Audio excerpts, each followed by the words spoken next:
More on Week 6. Let's head over to Sjokz and friends in the LEC post-game lobby.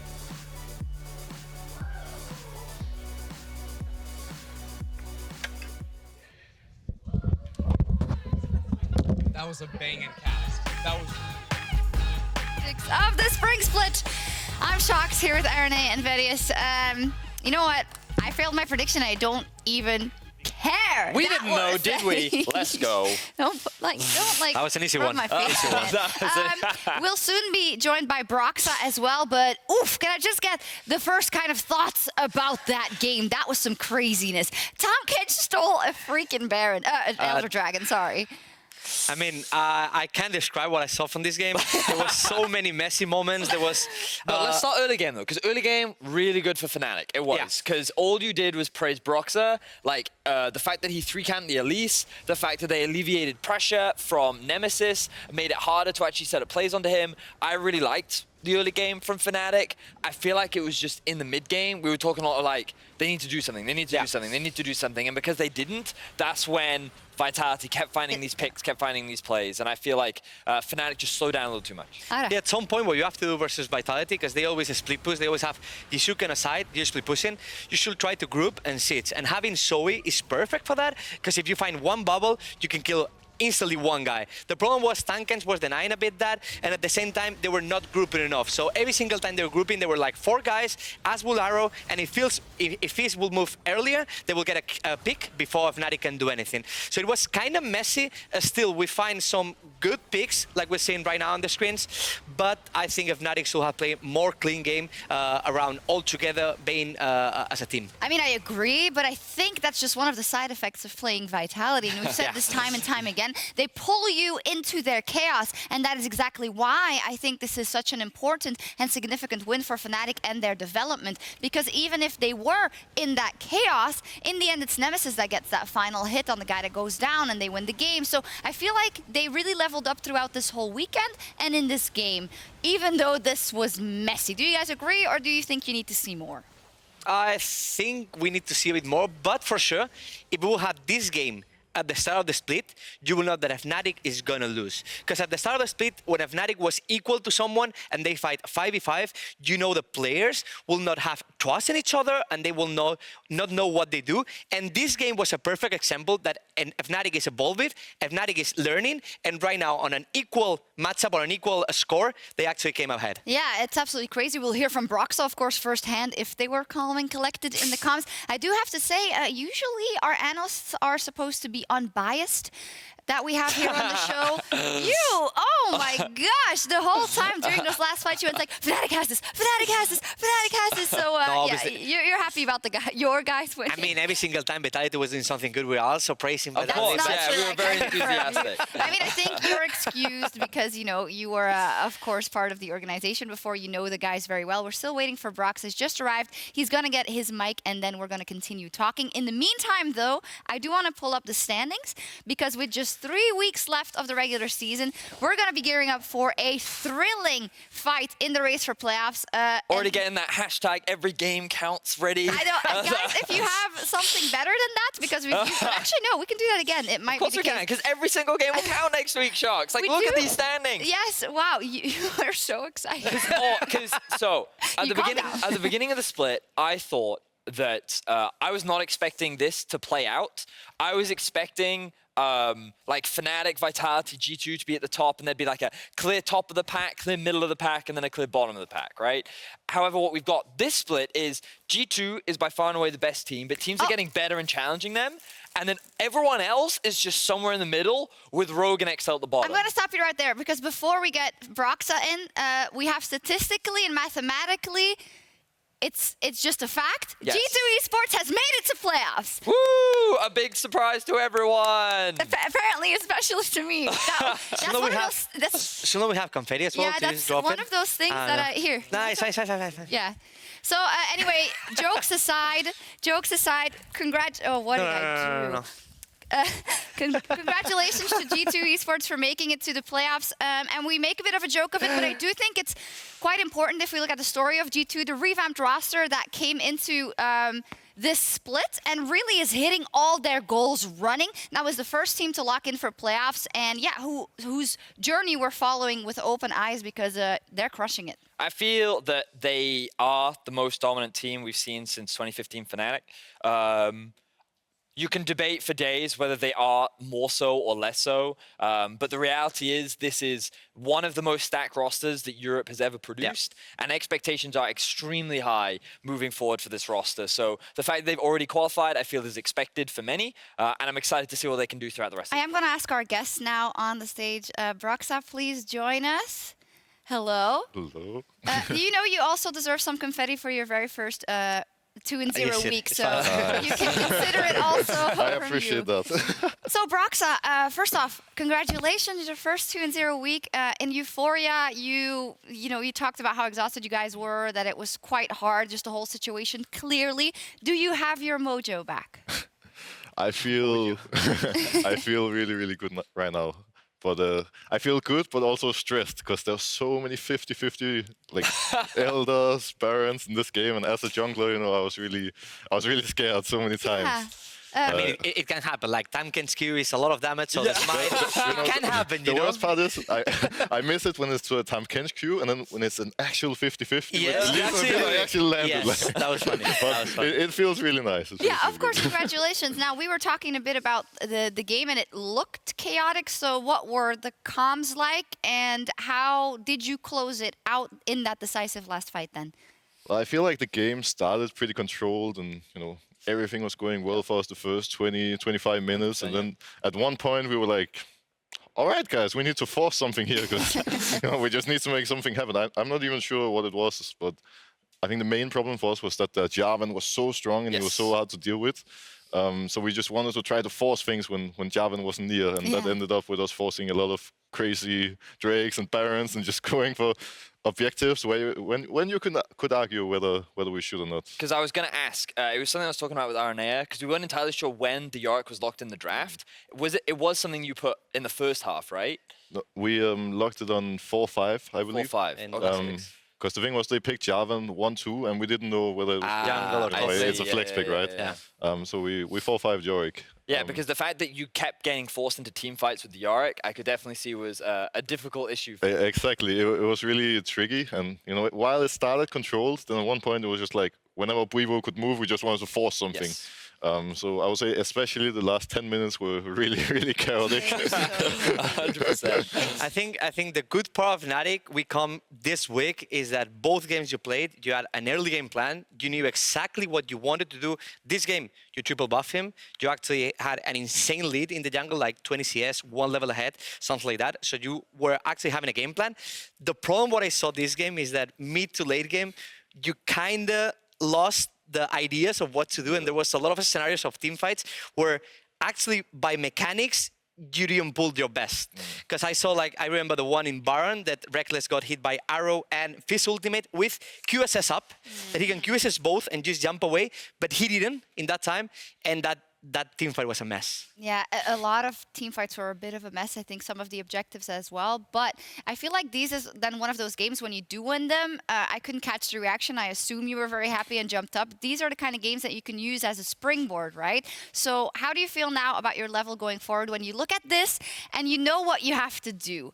You are now in 8th position, but you are on 5 wins. So even though it sounds bad, it's not that bad at all. You are so close with all these other teams, but it does mean that there's no more time for mistakes. So do you guys know who you play next week? It's one of these two teams, right? What are we playing? I'm actually not sure. We'll get someone to I think tell we're us. playing Schalke. Yeah, because Nice. Schalke Misfits probably. I'm not sure. because like they're basically everyone above them right now is a direct competitor, and every time they get a win, it means that you're knocking someone else down. Every game counts. Every right? single game will count. And Fnatic Schalke is on Friday.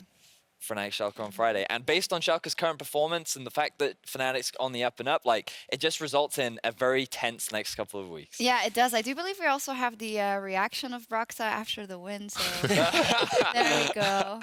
It's good to see that I got the smile Baron. again. I got the Baron, boys. Fantastic. Super. It must also feel good for Nemesis because I kind of felt bad for the guy because he comes into the lineup and I think you expect as a young player, you come into the Fnatic lineup that just went to Worlds and then things aren't working out perfectly. How do you think he's going to learn and build from this win or these 2 wins? Well, I think even though we've had some pretty poor performances on stage, he has still been pretty confident, and he knows that like it's by no means his fault individually that we've been dropping so many games. And I can imagine the hardest part for him has been to see his old teammates do so well, and then coming into the team that did so well last year and then performed so poorly. At least I would have a really hard time dealing with that personally. Yeah. So more than anything, I think he's just really happy now that we're actually showing that we can become a good team, and then I'm sure he would appreciate meeting them in quarters and knocking them out or something. That would be the icing on top of the cake. Ooh, that would be the dream. I know pretty well that even though when he wins a game, he's not smiling, he's happy inside. He's happy inside. Exactly. Yeah, he tries to contain it, Yes. but deep He's happy, inside he's happy. he's It's jumping. a very different guy to Caps. Like Caps was like all out there, giggling, smiling, making jokes, doing silly things. at the Nemesis start- is quite calm. At the start, Caps wasn't like That this is at true, all. that is He was a true. bit more shy, and then he started getting into the team, and he would start being more happy. Yeah. But Nemesis, I don't think he's gonna change that much. But yeah, this is how You it don't is. need to. You don't need to be the in front of camera superstar. You have to be the superstar. When on the Reckless Rift gives and him you had that a great hug, weekend. it'll change him. It changes everyone.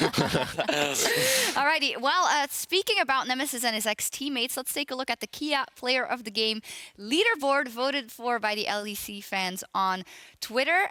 Also important to note is that in the event of ties, the player that has received the highest percentage of votes will come out on top. And the reason why I mention it is because Selfmade is just, he's on track, man.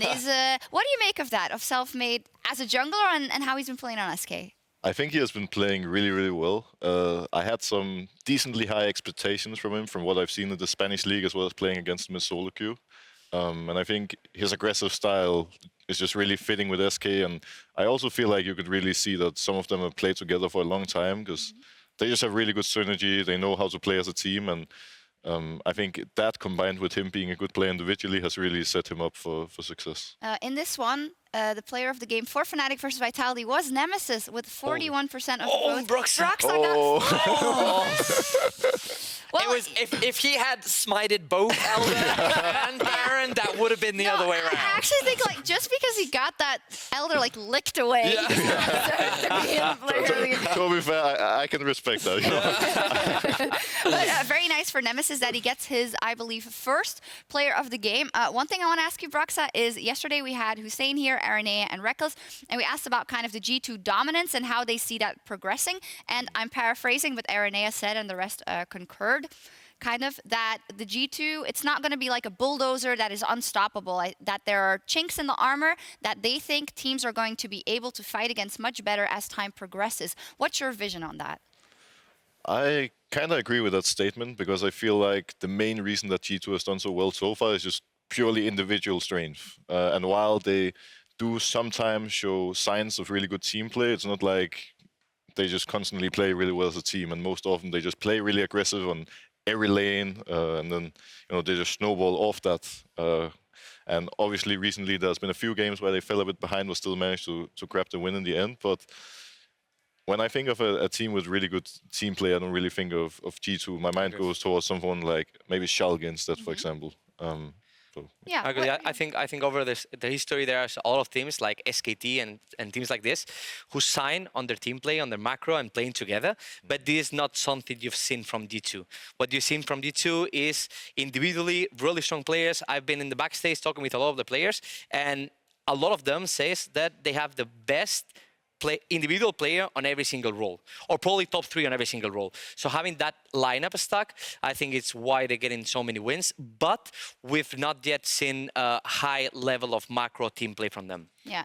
In some ways, they remind me a bit of the Chinese playstyle, and especially IG, with how they were playing at Worlds, because it's not like they had absolutely incredible team play either. Obviously, they had really, really good areas of team play, but at the same time, they just often destroyed everyone individually, which is also partly why we lost the Yeah, World let's hope Final. you don't meet G2 then in the finals. I also Just think kidding. it's a really cool thing for League of Legends because for a long time at the beginning of League, raw talent could just win you a lot of games. Yeah. But then as people got smarter and better understanding of the game, then it became much more about understanding how to be good at League of Legends. But with vision removal, with like certain identities like being more important than others, it means that G2 have really been able to shine relying on their individual talent. And even though people criticize them for their macro, I still believe that this can be a really strong team that can go very far. Yeah, we'll see in the best of fives, of course. Super exciting. And speaking about important and big plays as we close out week 6 of the Spring Split, let's look back at the best moments from the Rift in our Alienware big plays. First up, G2's Caps completely took over the game against Schalke yesterday. Let's check out some of the highlights from his LeBlanc. And Jankos' early game impact has just not been there yet. But there is a lot of time. The chains interrupt Abadage. He's got no self-cast. And now Schalke want to try to do the same. Ignot's going to be in a lot of trouble. Paranoia comes down. Ignot stays alive long enough to escape with his life. Here comes Upset. He picks up a kill onto Perks, but it's at the cost of 2. That's a double for Caps. G2 find themselves more kills, and now again, Caps is on the road. Look at this. Caps kills Upset. You can do your camp, I think. Personal insane, actually. I don't know if it's like Caps or is it just LeBlanc plays. You know, it's Fed LeBlanc. Any case, next in their game against Origin, Fnatic found a duck wandering in the river, quack, with no idea that it was spotted on a ward. Here's what happened next. Quack, quack. Just ult in the lane. No more aggressive plays from Fnatic. You can tell, though, that OG hesitate for a second. Not sure exactly where he's going to go. You're on a ward. Goes over Get the him wall. this time. Reckless knows what's coming. Oh, they're This baiting. is not good. This is rude. Reckless is like, oh, I'm going to look tasty. Look at how I stand next to this wall, setting you up for the perfect flash distortion. No, no, no. There's He 4 says, people coming "Ghost to you, buddy. Poro." Nemesis has exhaust. There's just nothing. Surprise! Here we go. Goodbye to Nuke Duck. Can't dodge the Acathian rain. Just going to get point and click and dead. Yeah, just don't show him that you know. Don't show him that you know. Don't show him that you know. I will slip him. I will slip him. Yeah, don't show him that you know. Don't show him that you know. Wait. Can you sleep him? Nice. What? Was it personal? We knocked an ultimate, Kai'Sa ultimate. Holy. We're missing the Galio ultimate there, to be honest. So we felt we pre-planned that for like, how long? 20, 30 seconds? Yeah. I was just standing in the pit waiting for my moment. Definitely so. The next one, I'm sorry, we have to look at it. As we just saw, Vitality and Fnatic close out. Insane game. Don't do this to him, Vitality's please. Jack Troll even stole the Elder Drake. Don't as do Tom this to Kent. him. Let's get another look. I think I said dive mid dodge. He's trying to dodge everything. They take this fast. Shizuke on the flank, though. The vision is here. Oh my God! Gets it! What? There is no summoner spellbook. There is no smite. Fight here. Okay, going to Drake then. Fizz has good flank. Okay. We go mid. They do it. They do it. Uh. I got it. Oh, what? And let's talk about luck right here. I mean, Jack Troll knows how to lick with the Tom Kitchen. Gets it right there. How do you miss that? All right, How do you miss that? How do you miss that? Well, the thing is, often when we do objectives like Drake or Baron, we usually do it a little more controlled and a little slower. But here it was just, we had 5 members just burning everything they had on Drake at once. And I really didn't expect that burst. So suddenly it was just dead before I could even So it's your react. teammate's fault, is what we're hearing. Not necessarily, but whatever. Jack Troll had his big tongue plays in 2018. He's following up this year, but with actual Tom Kench on the Rift. That's nice. All right, let's take a look at the schedule quickly because it's time for LCS very, very soon. Fnatic is up versus Schalke. We've already mentioned that. Pick me one and talk about it. Misfits versus Vitality Agree. is going to be an extremely Why? important In 3 game. words. Misfits need win. Fantastic. Over in the LCS, though, they're about to start their pre-show, followed by 100 Thieves versus Optic Gaming. If you miss anything from the LEC, you can catch our rebroadcast after the last game in Los Angeles. That is it. Thank you, boys and girls, ladies and gentlemen, for watching. Congratulations, Broxah, on a 2-0 week. Thank you, Araneae, for being with us. Vedius, you're great. You're dressed fantastically today. Thanks. And we're going to call it a night. Just today. Thank you. Just today, bro. And we'll be back for more action in the That's another one day. LEC next week. See you then. Bye. Optic's going to win, by the way. Welcome back to Berlin, Germany, and week 6 of the LEC Spring Split. Starting with first place G2 Esports against XL Esports. Volatile Spitling goes out. Jankos gets the cocoon as well, sinks in the fangs. Venomous Bite chasing down. Solo kill to Jankos! Caps gets knocked back by the explosive cast. Special is drawing some pressure onto Jankos. Hourglass used. Kasing is already down, and there's a Protobell dash forward by Caps. G2 Esports take down XL and confirm themselves a playoff spot. Now Abadage will be a little bit of pressure. Wait. Wow, Memento! That's not a time to use your Hourglass! That is not the time to push that button. Let's get a flash inside. It's secured! It's stolen by Memento! He's coming in, but it might be too late. Paranoia into the pit. It's secured! That's stolen away! SK Gaming get the Baron, and SK Gaming are one step closer to playoffs. Oh, it's okay. We don't need to catch these waves. We can go for the fight. He looks like they may have found the fight because instantly Nuke Duck is dead. Ensemble remains untouched. Alvaro now trying to find his way into the backside of the fight. They're stepping forward. Patrick remains untouched. He's trying to get some damage down, trying to get something done, but Soaz gets the fear. Input buff from the Tristana keeps her alive now. Immediately, Hansama's going to try to fire back, but he's so incredibly low. Eyes on the Tristana. Everything comes down to Patrick. This is his moment. Hansama finds the kill, but at the end of the day, it is Misfits who take the fight, and it'll be Misfits who take the game. Ooh, going in. Sjokz, why would you go that way? That is definitely not the way you want it to go. Splice are definitely just trying to tie the whipcord around over and over and get them to trip, and they may have to trip EQ. Whoa! Good night! Splice are going to take the game in the end. It is a messy one, but finally, they find a way into the base, and they find the win. Oh, hold on. Jizuke, though, going for Nemesis. This could be the first big boon. Out comes the Nocturne ultimate. Goes into the air, flashes forward. Jizuke! Is this the hero moment? Attila now on a killing spree. Here comes Slowly Ash is alive. Jack 12-7 forward. Milkweed's up. Breakfast comes forward.